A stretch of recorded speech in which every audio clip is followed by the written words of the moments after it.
Welcome to AuthorMix. I'm Katie Allender, author of Bad Girls Don't Die. Joining me are Margaret Stoll and Kemi Garcia, authors of Beautiful Creatures, Melissa De La Cruz, author of the Blue Blood series, and Cecil Castellucci, author of Rose Sees Red. I was 22 and I graduated from college and I was a computer consultant, which is not what I wanted to be. I mean, I wanted to be a writer, and I bought a book called The Writer's Market, and it has little guidelines on, query letters, trying to find an agent. So I wrote a query letter. Had you written your book at that point? I think I had written 3 chapters. And they tell you never to do this, right. I mean, you're supposed to finish your whole book. So I sent my query letter to about 20 agents. 6 of them said they wanted to see more. And I said, well, I'm still writing it, And then one of them became my agent, and he took me on. I wasn't able to sell my book, but I was able to meet an editor at Little Brown named Jeff Klosky, who's now the head of Riverhead. And back then he was like this really young, up-and-coming editor who had discovered David Sedaris and Dave Eggers. Wow. I mean, he was like, and he took me out to lunch, and he said, I'm not going to buy your book. And I said, why are we at lunch? I'm leaving. And he was like, no, I think you have a really good voice. I think you're going to be able to sell a book. Just not this one. So he definitely just encouraged me and said I should write for magazines and newspapers, because then I could have a clip file, and when my book came out to submission, they'd know who I was.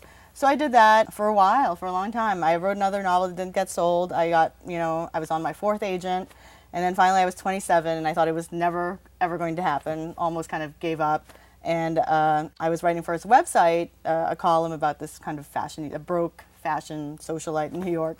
And I found another agent who was then, I think, my 5th agent, and she wanted to sell it as a novel. So we put together a proposal in 3 months, and she sold it to Simon & Schuster in a week. And actually, Jeff almost bid on it, but some lady editor wanted it and said, Jeff, you know nothing about fashion, so I'll take it on. So yeah, so it took about 5 years. Then I saw, but nobody tells you. You sell one book, it doesn't mean you're going to sell another. Right. And, I think that was really shocking, because I'd done so much. Like, I just wanted to be this writer. I wanted it to happen. Sold my book, had the big, party in New York, had the New York Post cover it. I was in the New Yorker, all this kind of hoopla, but, nothing. And then it's like, well, but how do I make a living off it? And how do I, publish my next book? And I realized that just because you wanted to write something didn't mean that everybody wanted to read it. I was like, oh, it's like you have to develop an audience, and I was still working kind of in fashion then, so I wrote a nonfiction book with a friend of mine, and that was kind of fun. We went on a book tour together called How to Become Famous in 2 Weeks or Less.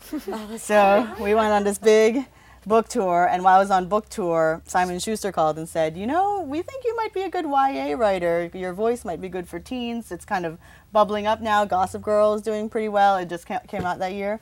And they were like, do you want to do a teen book? So I did The Au Pairs, and that's how, and then once I wrote The Au Pairs, I was like, oh, this is what I'm meant to do. Teenagers, like, I totally get this. And I wrote the book in about 3 months, and they were like, we want it for next summer. So, wow. It was like, that's when, like, the pedal went, and I was like, and it hasn't stopped since then. Like, it's always, like, this quick turnaround, so. Yeah. The funny thing is, on Twitter, I always listen for your fashion, like for like what you've bought or like your new. Like I'm like almost been shopping, so I see the fashion in your beginning. The vicarious. Yeah.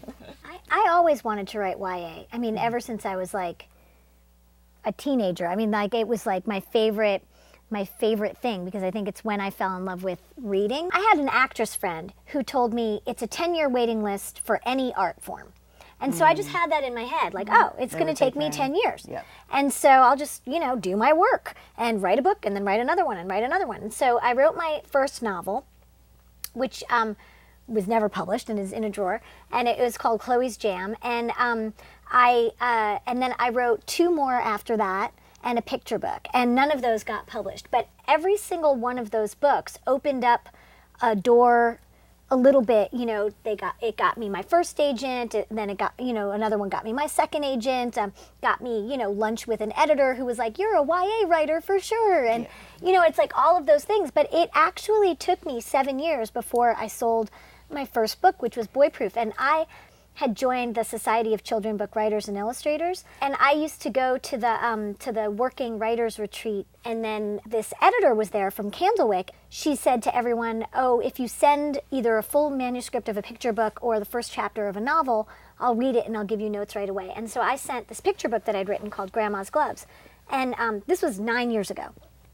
And so I sent that, and she said, if you care to revise it, I'd like to look at it again. So she looked at it again, and then she brought it to acquisitions, and Candlewick had just bought a book that was similar to it, so they passed on it. But she said, I really like novels, so maybe you could write maybe you could send me a novel. So I sent her my 3 novels, and she rejected all 3 of them. And then she came to the Working Writers Retreat, and we're at this dinner, and she's like, everyone's like, how do I get my book to you? How do I get my book to you? And she goes, Cecil keeps sending me books. I reject her all the time. And I was like, yes, she does. She keeps rejecting me. And so then, you get to read like 10 pages of your book. And I read 10 pages of Boy Proof. And she pulled me aside and she said, I'm not the right editor for you, but Cara LaRoe is. So send this to me and I'll walk it down the hall to her. And that's how I sold my first book. But it took like 7 years. And funnily enough, the third book that they bought for me was Grandma's Gloves, that picture book. And it finally is coming out this year. That is my dream. I know. And it's like 9 years later, you know, it's like so weird. But yeah, it took a long time. For me, it took a really long time. But I've always sort of felt like, it's just sort of, just keep doing your work, just keep writing books, and just, it's a 10-year waiting list. Well, you guys, thanks again for being here at AuthorMix. It's been really fun. And I just want to remind our viewers at home that you can buy our books wherever you buy your books. That's your local bookstore or online, whatever you like. And don't forget to check back to the website because we have all sorts of fun giveaways. We're giving away books and other fun swag. And join us next time for another episode of AuthorMix.